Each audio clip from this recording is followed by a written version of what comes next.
Coming up on I'm Not Judging But Today. The year my daughter went to uni was sort of my first year being properly blind.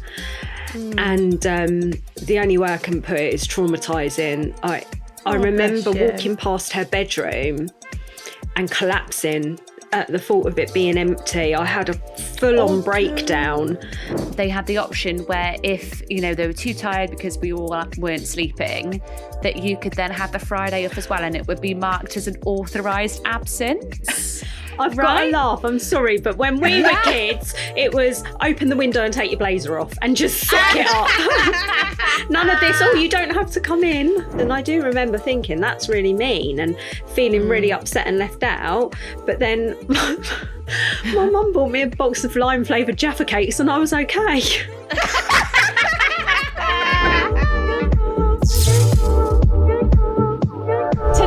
We are joined by blind content creator, advocate and mum with a brilliant sense of humour. I know this because we did an ad campaign recently for the INJB and we giggled a lot. She has built a huge following online by sharing her life without sight with honesty, warmth and plenty of laughs. We're very excited to have you with us. Please welcome Claire Sisk. Thank you. Welcome. Thank you. Welcome. Thank you so much. Welcome to the Circle of Trust. I feel like you're going to fit right in because you're a bit bananas too, aren't you? So that's a very polite way of putting it, but yes. Definitely. So I just want to kick off by audio describing ourselves. So I'm Briony. I am a 41-year-old white lady with a big, thick brown fringe. And my hair's up today in a bun because it's still really warm.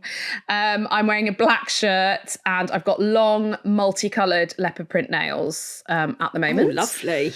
Yeah. Vix. Hello, I'm Vix and I am a 45-year-old white woman. I was like, what year is it? Hang on.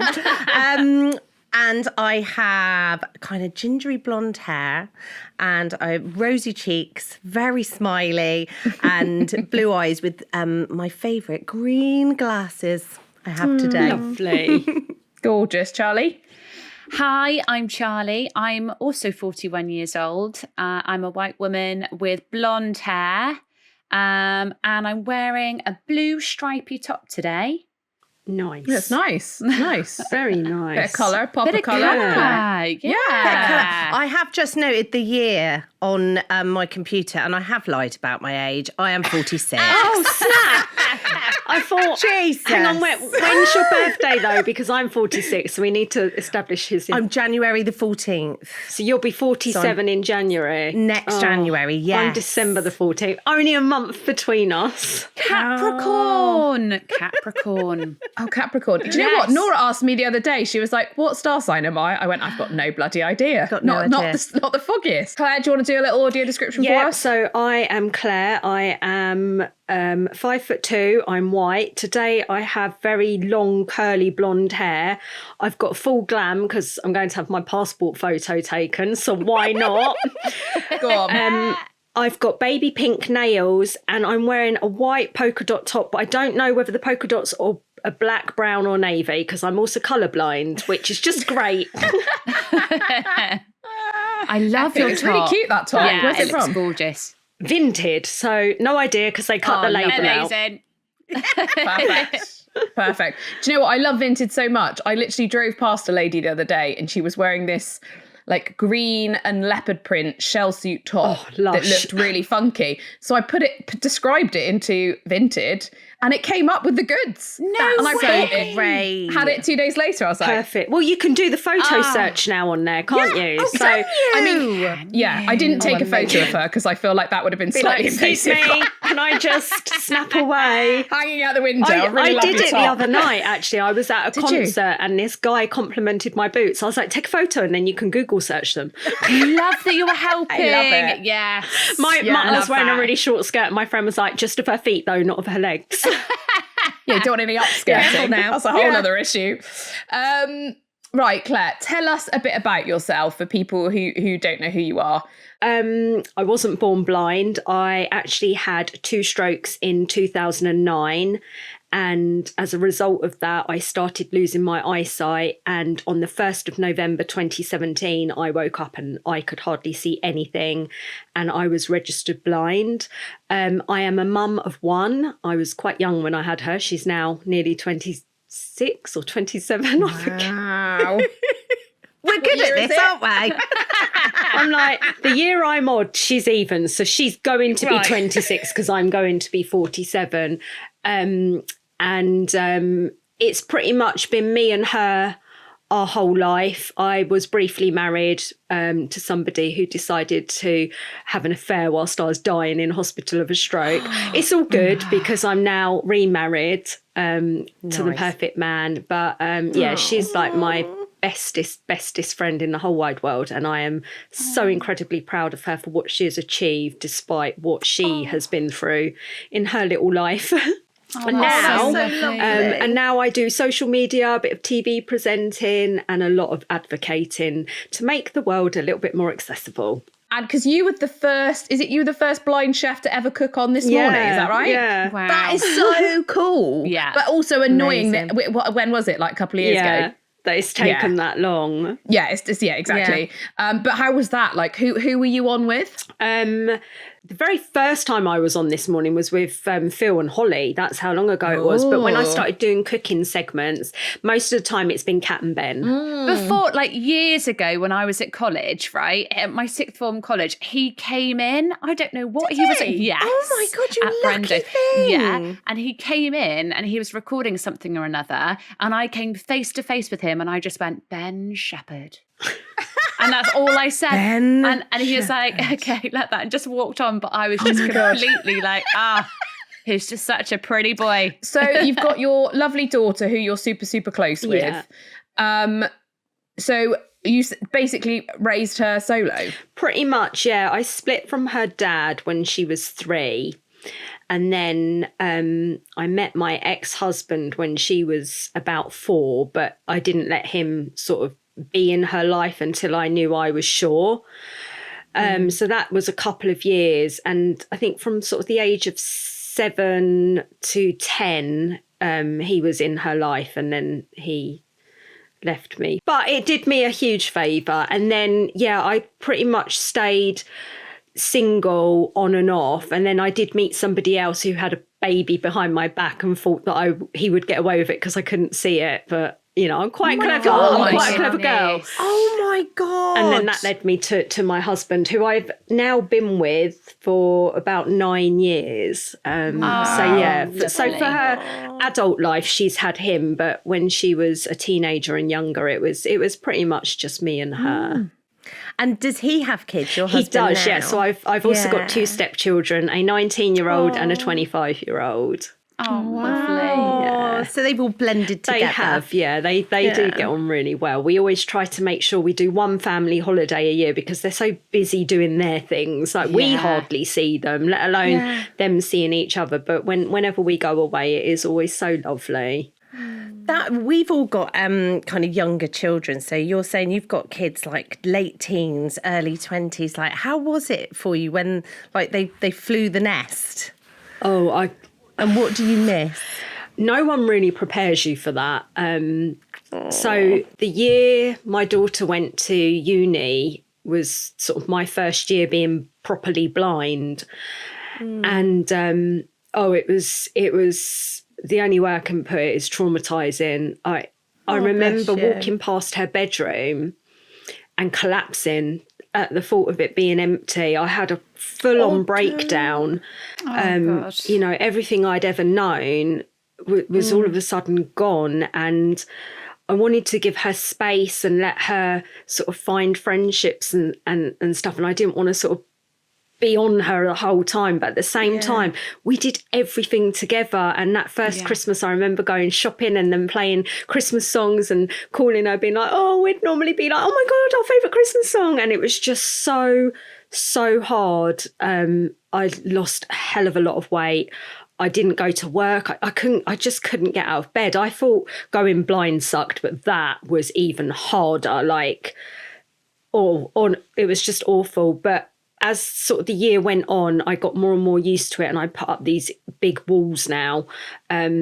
And I just didn't want her to feel that she had to keep coming home, although I secretly loved it and would be like, oh, just come back for a night, because she was only down the road. I lived in Crawley, she lived in Brighton, so she was literally down the road, and I'd go for nights out in Brighton and then kidnap her and say, come home with me. I'll get you a cab home the next day. And she's like, all right then, because she knew how much I missed her. She really did. And then COVID hit, so she ended up coming back home anyway. Oh, what shame. Oh, so sad. But she was meant to do a year in America, but because of COVID, she didn't. And, you know, I feel everything happens for a reason. And I'm also glad she didn't go, because I think I would have ended up moving out there with her, because I just couldn't be away from her for that long. Too far away. Yeah. She's a little bestie. So super close. It's lovely. And what does she do now? She's a lawyer. Oh, amazing. Yeah.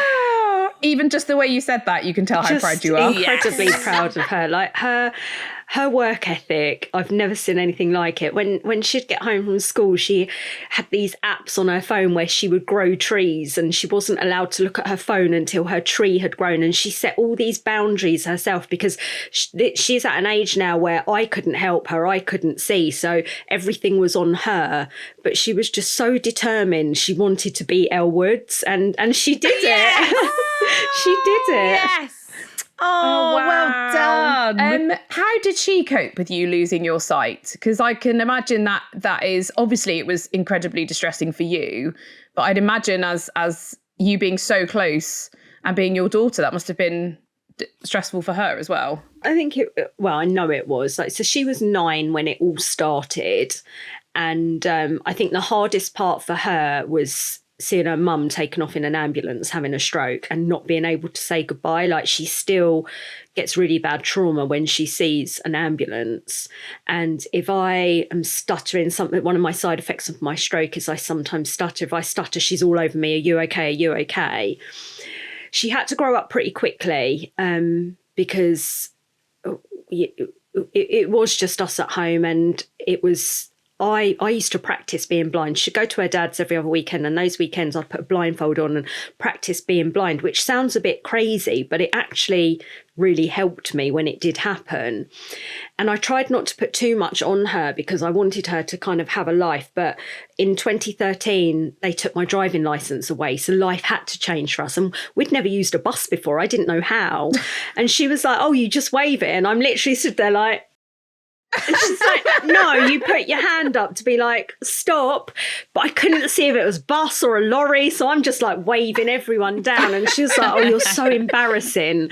But on the same hand, like, she would have to come food shopping with me. We didn't have the luxury of having it delivered back then. And we went to cross the road, and she grabbed my hand, and I was like, you don't need to hold my hand. She was, 14? And she was like, no, you're my mum and I want you to be safe. And my heart just melted, because I just thought, this kid, all she cares about is me. She doesn't care about anyone else. But it was hard because her weekends were sacrificed. She'd be at her dad's one weekend, and then she'd be with me and have to help me do things. But we've had those conversations since, and she said, I don't regret any of it. We used to have the best times. She said, you always used to make them fun. We'd always go and see her favourite bands, or go shopping, or just do really good things together. And she said that she had nothing but joyful memories of it. I was literally, just before you said that, I was thinking, but I bet Claire made it really fun. Like, I bet you had a right giggle together. We did. Like, in spite of everything. I'm very immature for my age, and I still act and think I'm 14. And, you know, I've always been on that kind of wavelength. She even goes around now saying that she's the adult out of the both of us. and I did. I tried to make it as good as possible for her, because I knew how hard it was for me. So I thought it'd definitely be hard for her. Like, I didn't let it stop me from taking her on holiday on my own. She just had to be the person reading all the signs. But like she said today, it has now helped her be fiercely independent, and she goes travelling on her own all the time. Did she go with you to take that the other night? No, she didn't. She draws the line there. But you're really into your music, aren't you? Love it. Like, it's a really big part of your life. It is huge, yeah. So you went to see Take That last week. Yes. You have done a lot for people with who are visually impaired going to concerts or sporting events, haven't you? So like, what what have you done in that kind of arena? Well, I'm trying my best anyway. So last year I worked really closely with Wembley Stadium as they were rolling out audio description on every live event. So sporting events are always audio described anyway, but concerts weren't. So actually it was the year before, because it was when Taylor Swift was playing. I basically was their sort of consultant in the audio description field. And then last year was kind of like a bit of a soft launch of it being on every show. And this year they wanted to make it really well known that every single live event had live audio description, which is just incredible. A lot of people are like, oh, it's music, you don't need it. But when you have people like take that Taylor Swift putting on these huge productions, you do need it. I take that the London Stadium, sadly, they don't provide AD. So I had no clue what was going on. I remember it because I went to the Circus Tour in 2009 6 times and watched the DVD God knows how many times. So the muscle memory kicked in, but there were still bits that I was like, oh, is this bit? Is this bit? And it would have been nice to have it described. But for someone like Taylor Swift or, I mean, even Oasis, they don't do much on stage, but just to know what they're wearing, their facial expressions. The other night I went to see Harry Styles and apparently he took his shoes off. I would never have known he was running around the stage in his socks. And it's the little things like that you go to these events and you're just instantly excluded from what anyone with eyesight can see. And it's so sad and it's so upsetting because you're missing out on so much in life, and they can just make these little adaptations. And I feel like everyone's like, oh, we're fully accessible. Accessibility doesn't end with a BSL interpretator and a few ramps. You know, it goes beyond that. Yeah. You're so right. How do you use AI to help you? Because a lot of us are quite scared of AI and don't use it beyond like, help me come up with some funny things for, like just putting in a few random prompts into ChatGPT. But you use it on the reg, don't you? Always. So, I mean, my phone is my eyes. Doing my makeup today, I didn't know what the colours were in my palette because they'll be called something like...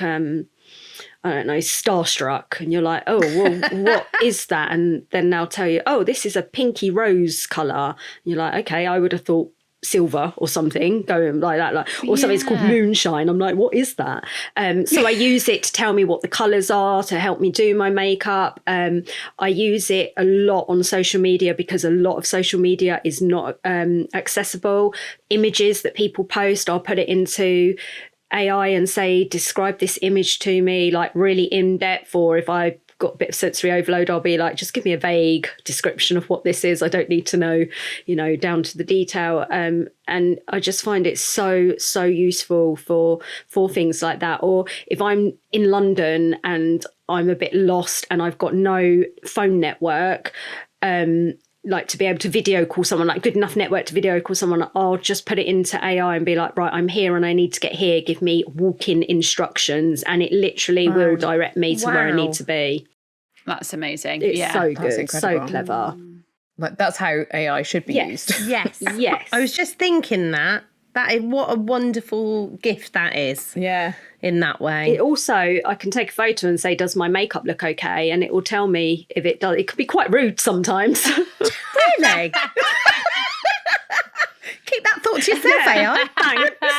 Because what do you know? It You're a robot. It builds that relationship with you. And I guess when you're using it all day, every day, like for me, I'm quite sassy, I'm quite sarcastic, and I'm a bit of a joker. So it almost mirrors your behaviour. So when I'm like, hey, does my makeup look okay? And they're like, oh, Claire, you might want to tuck your eyebrows in or something like that. And you're just like, all right.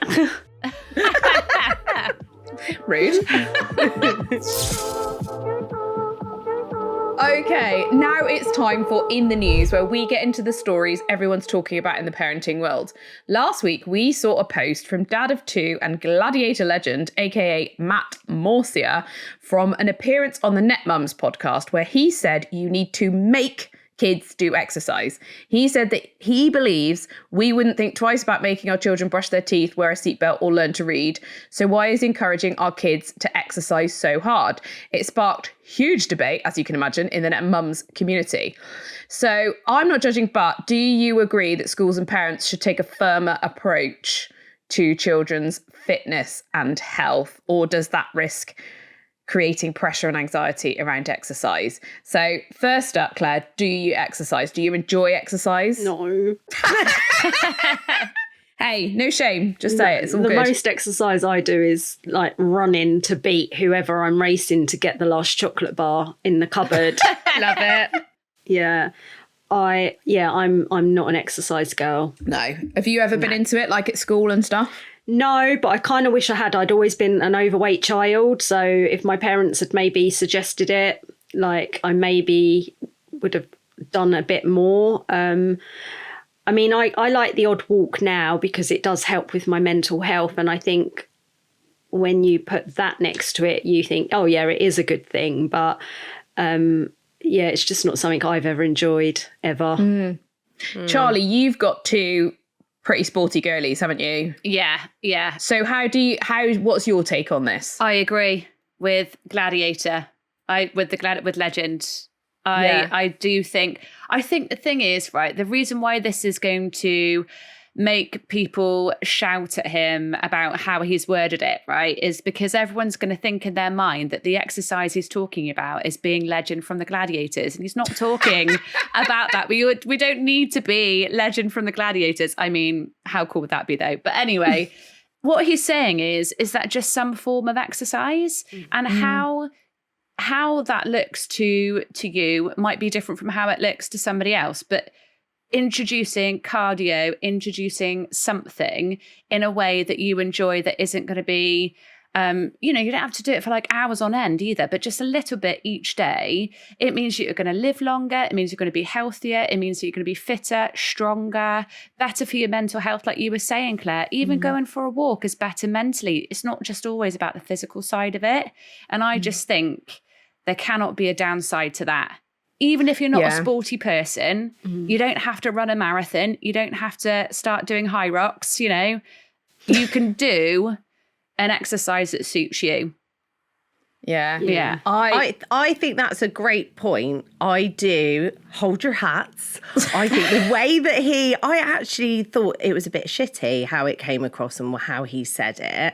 And I just, I think that, like you said, giving opportunities, like kids are naturally, they want to move, they want to kind of experience life physically anyway, and encouraging kind of what they enjoy, like dance or walking in a forest and stuff. But when he was like saying about forcing children to exercise, like we wouldn't accept that they won't brush their teeth. Well, sometimes I have said I'm not having this fight, but it's up to you if you want to keep all your teeth in the coming years.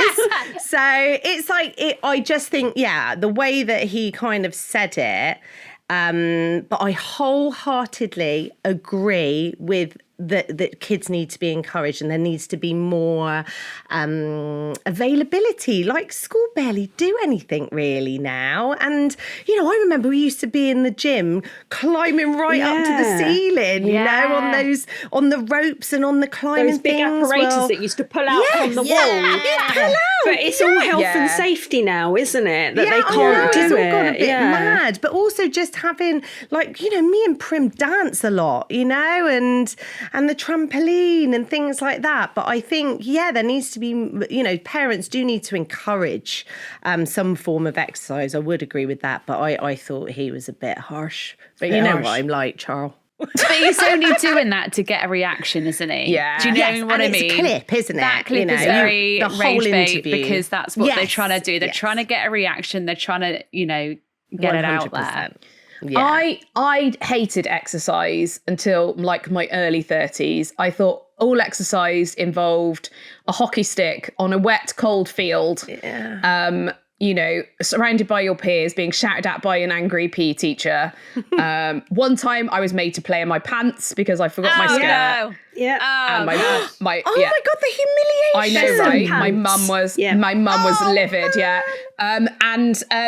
So that was always my kind of how I felt about exercise. But then I realised, like in my 30s, I was like, it's not about like forcing yourself to do something you don't like. It's about actually enjoying the movement. Yeah. So like I started running and realised I really enjoyed that. And now I swim. And I'm like, okay, it's about moving my body in a way that I enjoy. Like you say, Vix, whether you're dancing or Claire, whether you're running for the chocolate bar or like, do you know what I mean? with Claire.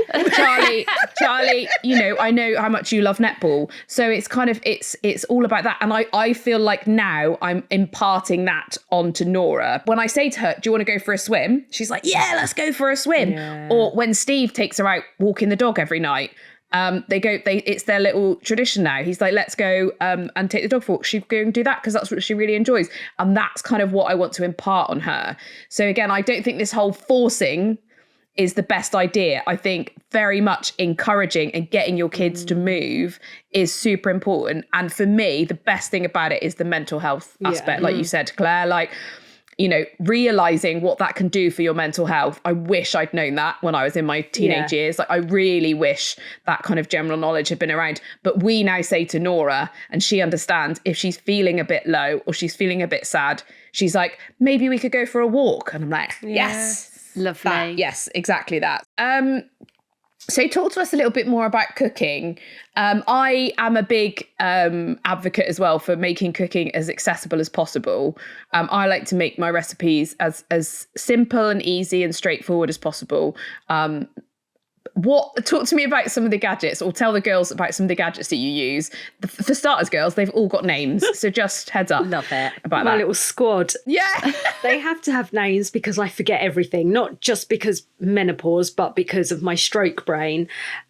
So we've got Thomas, the talking thermometer. He's very useful when you're cooking chicken for people because when I first started cooking, so when I had sight, I couldn't cook. It was when I started losing my eyesight, I was like, oh, I need to teach myself how to cook because I have a child that I need to look after. I was actually scared that she was going to get taken away from me. So I was like, I'm going to be the best blind mum ever. So I taught myself how to cook. So over the years, I've got this massive kitchen cupboard. It is double cupboard, dedicated to all of my stuff that no one's allowed to touch it because they move it and don't put it back where it should live, and then I get cross. So we've got Thomas, we've got Shelley's shield. So she's like a little shield that goes over your fingers and protects your fingers when you're slicing and dicing.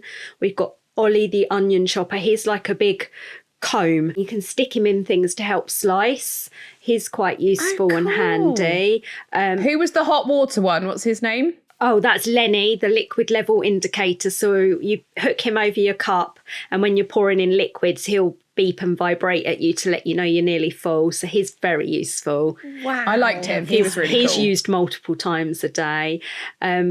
We've got Gary gloves. They're my cut-proof gloves. We've got Henry Hobb. He's a talking induction hob.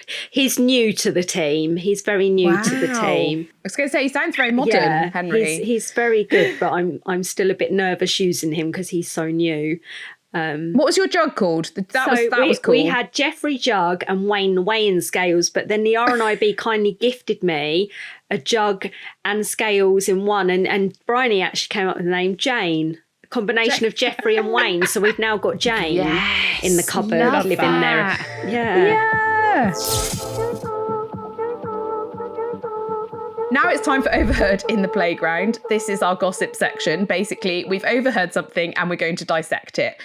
What have you heard this week, Charlie? Wow. We've all survived the heatwave just about. But my friend, at her kids' school, they had the Wednesday and the Thursday. They had half days because of the heat wave. And then the Friday was put as optional. So you could go to the school. So it was open again. Or they had the option where if, they were too tired because we all weren't sleeping, that you could then have the Friday off as well. And it would be marked as an authorised absence. I've got to laugh. I'm sorry, but when we were kids, it was open the window and take your blazer off and just suck it up. None of this. Oh, you don't have to come in. Yeah, right. So basically, half of the parents were like, yeah, no worries, we're going to use this as a bit of a long weekend and take the Friday off. The other half of the parents were like, oh, great, now the kids think it's optional. Do you know what I mean? How am I going to get the time off work? What do you think about that? Do you think they should have given the optional day? I personally think no. No, I do. Because You go for it, Claire. No, because nowadays these kids are so delicate and feeble. Like, toughen them up. Let them sit and sweat for a bit. Do you know what I mean? Like, we used to drive around in cars that didn't have air conditioning and you had to wind a window down to get a bit of Or air. seatbelts. Yeah. And we're all That's okay. true. No, but it's true. And like, oh, it's so hot, I can't sleep. So what? So what? Go to school I'm tired. so tired. Yeah, I have to go to work tired. Deal with it. Like, yeah, it'll just toughen them up a bit. Oh, no messing Let 'em around. sweat Claire. out. No Yeah. messing around. This is true, though, isn't it? I think giving it as an optional is silly because as soon as you say optional, you're going to have half the kids where their parents are like, yeah, no, great, let's go and take the long weekend. Where does that leave the other half of the kids? They'll be like, oh, well, my mates are off. Yeah. My mates are in. Where are we with that? Like, pick a camp. Like, I Either think have of them in myself, if or that had don't. happened with me, I was a single parent, her dad would never help out. It'd been like, I've got to get a day off work, unpaid, Yeah. because you have been given the option to not go in. I mean, she's a good kid and she would have understood and just said, I'll go in, it's fine. Yeah. And she would have had to walk there and back in that blistering heat for 45 minutes each way. But which is why she's tough. But yeah, I think it is a bit unfair because there are those kids that will be like, oh, well, my parents have got to work, so I've got to go to school type thing. Yeah, it is when they throw in optional that just stop it. Like either Pick a do it or lane, yeah. don't.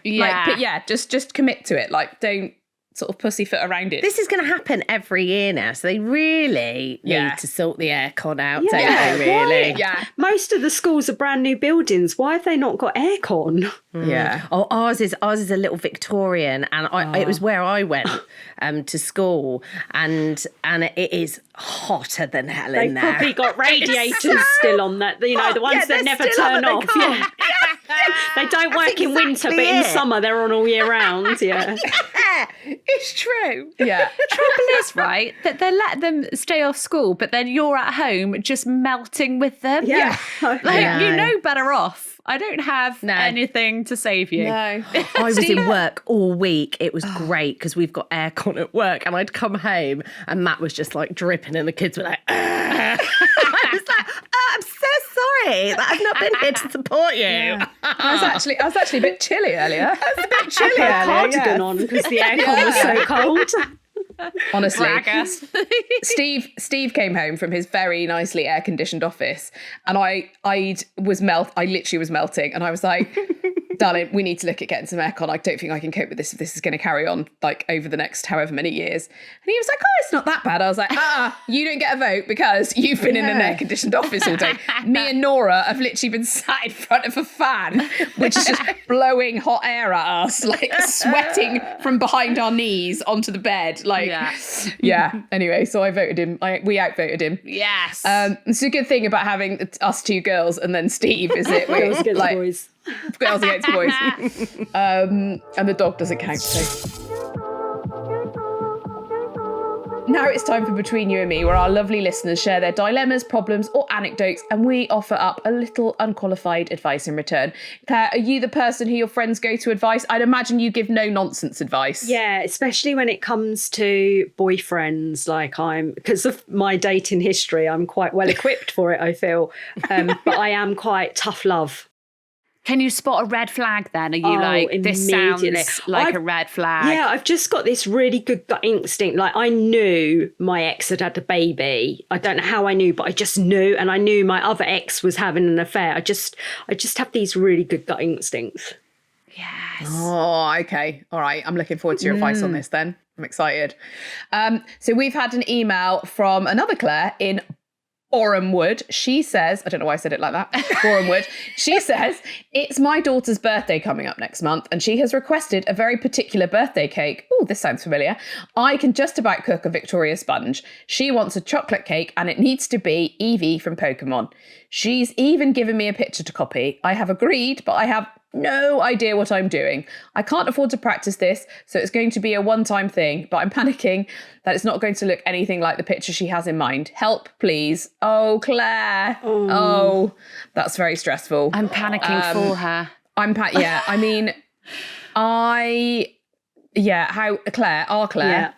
This Claire, not that Claire. This Claire, not that Claire. This is confusing.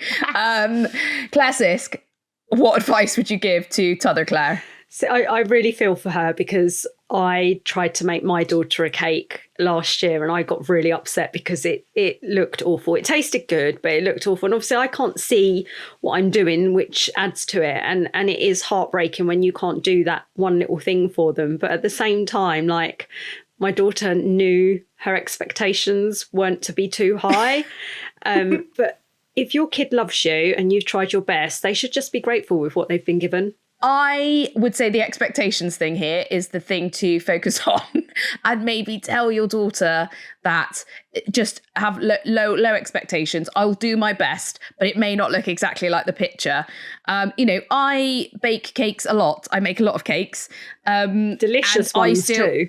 Oh, just saying. I still say to people, if they ask me to make something for them, like a wedding cake or a birthday cake, I will say, yes, I will make it. It will not look exactly like the picture because it just won't. So, have expectations. It will look nice, but it will not look like the pictures. Also, Claire, t'other Claire, not you, Claire.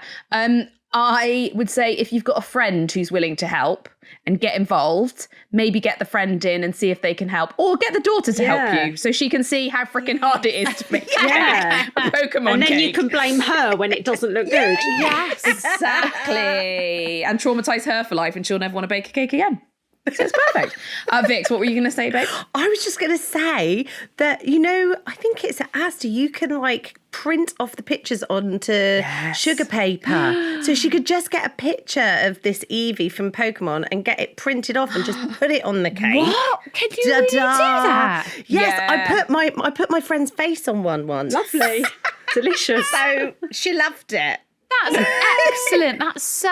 That's really good because I'm a terrible baker, as you all know. Me so too. that would be super helpful. Also, I think, right, maybe have a chat with your daughter and ask her what's more important, that mummy bakes the cake and it comes out looking like however it comes out like, or we buy one.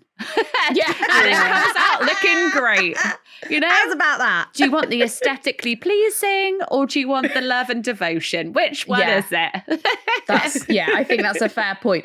And Vix, that thing about you can get it printed off at Asda, you can also do it online as well on Amazon. I've done it before. You can get it printed off, it'll be there the next day. It's very clever. Any photo you want. We hope that helps, t'other Claire. We've also had a voice note from Genevieve in Solihull. My current parenting dilemma is sleepovers. I have twin girls who are 9. They are in different classes but shared similar friends, or so they thought. No one is to blame here. Sometimes one of them will get invited to a sleepover or vice versa, and whatever we do, one of them always gets upset and starts crying. We try to do sleepovers for the one at home or do something else nice to distract them.